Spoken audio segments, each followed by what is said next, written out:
may ine-ebas naman yung ako? kanyang abogado. Isang na congressman si lamang Kaufman. ng Maynila.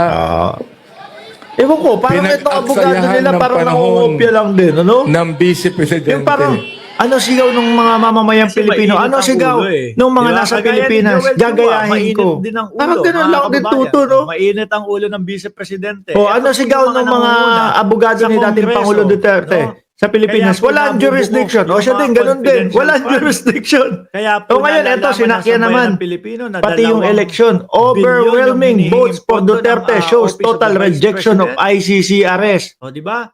Ano, uwi na? Nabubuo po dahil dito sa mga Pauwi congressman na? to.